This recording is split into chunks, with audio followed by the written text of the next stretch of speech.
Assalamualaikum warahmatullahi wabarakatuh. Eh, Selamat pagi anak-anak, apa kabar kalian? Pastinya baik-baik saja bukan? Kita selama sebulan kemarin sudah liburan ya.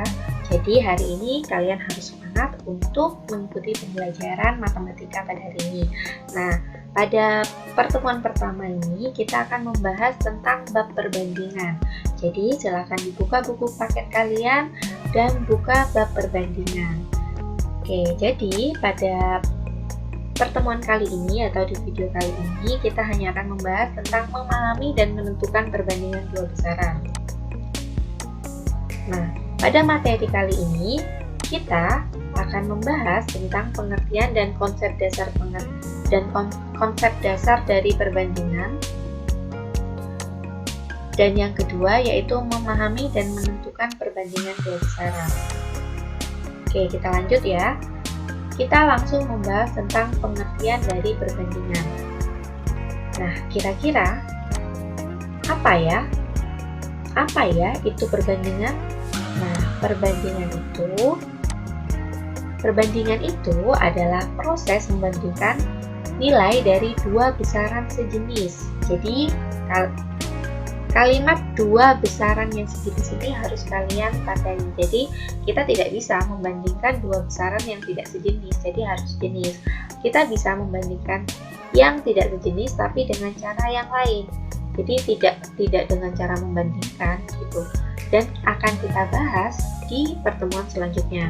Kemudian, perbandingan biasanya dinyatakan secara sederhana dan dalam bentuk pecahan atau perbandingan. Jadi yang biasanya digunakan yaitu dalam bentuk pecahan atau pembagian.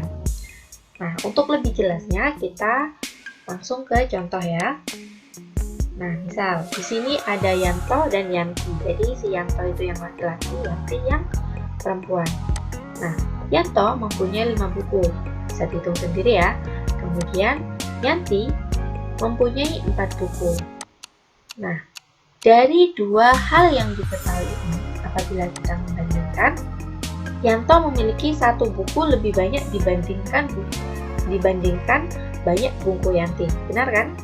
Yanto 5, Yanti 4. Berarti Yanto memiliki 1 buku yang lebih banyak daripada Yanti. Kemudian, dapat dikatakan pula bahwa perbandingan antara buku Yanto dan buku Yanti adalah 5:4. Nah, ini penulisan perbandingan. Biasanya ditulis dengan menggunakan pembagian atau pecahan. Tadi sudah dijelaskan. Oke, buku Yanto kan 5, sedangkan buku Yanti 4. Maka yang disebutkan dulu adalah buku Yanto, yaitu 5:4. Seperti itu. Kita lanjut ke contoh 2. Contoh 2, jika usia Budi 15 tahun dan usia ayah adalah 40 tahun, maka perbandingan usia Budi dan usia ayah dapat dinyatakan dalam dua cara berikut ya, sama seperti yang tadi. Cara yang pertama yaitu usia Budi 25 tahun lebih muda dari usia ayah. Benar ya, 40 dikurangi 15 adalah 25 kan? Nah, dalam hal ini yang dibandingkan adalah selisih usia. Nah, selisihnya namanya selisih itu pasti yang lebih besar dikurangi yang lebih kecil. Yang lebih besar adalah 40 dikurangi yang lebih kecil 15. Jadi selisihnya adalah 25 tahun. Oke, paham? Kita lanjut ke yang B. Yang dibandingkan adalah hasil bagi usia Budi dan usia ayah, sama seperti yang contoh pertama tadi. Jadi, usia Budi 15, usia ayah 40. Nah, kemudian cara membuat perbandingannya, usia Budi 15, usia ayah 40. Nah, bedanya dengan contoh 1, contoh 1 itu tidak perlu disederhanakan. Namun di contoh 2 perlu disederhanakan karena perbandingan itu adalah kita harus menuliskannya dalam bentuk sesederhana mungkin. Jadi perbandingan 15:40 itu belum sederhana, jadi kita bisa menyederhanakannya lagi. 15 dan 40 itu sama-sama bisa dibagi 5 kan? Nah, jadi kita langsung bagi 5. 15 bagi 5 itu 3, 40 bagi 5 itu 8. Jadi perbandingan usianya jadi 3:8, seperti itu. Oke, nah jadi perbandingan usia Budi dan perbandingan usia Ayah adalah 3:8. Nah ini baru disebut dengan perbandingan. Jadi untuk membuat perbandingan itu harus menggunakan angka yang sesederhana mungkin. Jadi kalau misalnya angkanya masih bisa disederhanakan, ya seperti 15:40, ini harus kita sederhanakan terlebih dahulu sampai sesederhana mungkin. Oke, kita lanjutkan ya. Jadi dari contoh 1 dan contoh 2 dapat disimpulkan bahwa terdapat dua cara dalam membandingkan dua besaran, yaitu cara pertama menentukan selisih, yang kedua mencari hasil bagi.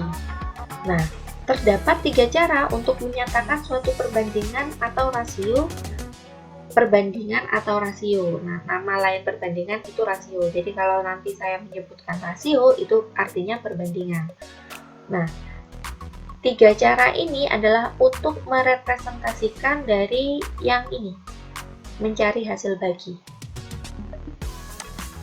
Yang pertama menggunakan pecahan, misalnya kita menggunakan 3:5, penulisannya menggunakan pecahan 3/5, seperti itu. Atau dua bilangan dipisahkan oleh titik 2, jadi 3:5, ya.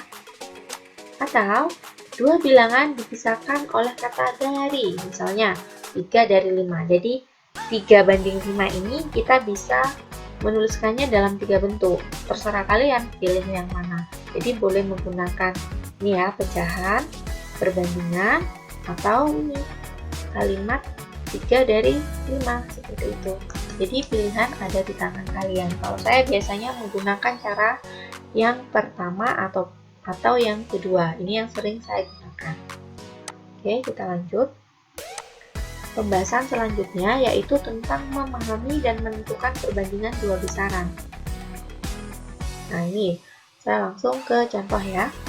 Jadi contoh pertama, pada suatu survei terdapat 200 peserta di suatu sekolah tentang perangkat yang digunakan saat belajar daring dari rumah. Ternyata 140 peserta didik itu menggunakan HP atau smartphone dan 60 peserta didik itu menggunakan laptop. Lengkapilah setiap pernyataan berikut. Jadi kalian harus melengkapi pernyataan ini. Oke, kita lanjut langsung ke pembahasannya. Tadi kita tuliskan dulu yang diketahui supaya tidak bingung. Jumlah peserta didik itu ada 200, kemudian peserta didik yang menggunakan handphone adalah 140, peserta didik yang menggunakan laptop adalah 60.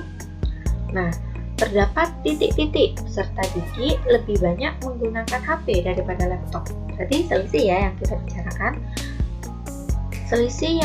Selisih itu saya tadi sudah menjelaskan bahwa harus yang besar dikurangi yang kecil. Kalau kita membicarakan selisih tidak boleh negatif. Karena selisih pasti yang besar dikurangi yang kecil. Yang lebih besar adalah penggunaan HP yaitu 140, yang lebih kecil adalah 60. Berarti 140 dikurangi 60 sama dengan 80. Jadi selisih dari pengguna HP dan pengguna laptop adalah 80. Jadi kalian isi 80. Kemudian yang B, perbandingan peserta didik menggunakan HP terhadap peserta didik menggunakan laptop dengan rasio titik-titik banding titik-titik. Kita cari sama persis dengan contoh 2 ya. Sama persis dengan contoh 2. Yang ini yang disebutkan terlebih dahulu kan HP, maka HP ditulis terlebih dahulu. Jadi ini tempatnya HP, ini tempatnya laptop. Tidak boleh terbalik. Kalau terbalik, maka jawabannya salah. Oke, kita lanjutkan. Penggunaan HP banding penggunaan laptop, jadi HP-nya kan 140, terus laptopnya 60. Nah, kita sederhanakan dulu. Kan tadi saya sudah jelaskan bahwa perbandingan itu harus sesederhana mungkin ya. Perbandingannya berarti 7:3 itu yang paling sederhana. Jadi kita bagi dengan 20. 140 bagi 20 itu 7, 60 bagi 20 itu adalah 3. Kalau kalian tidak bisa langsung membaginya dengan bilangan yang besar, kalian boleh sedikit-sedikit menurunkan. Jadi dibagi 2 dulu, dan dibagi 10 dulu, kemudian kalau masih bisa dibagi lagi, dibagi lagi.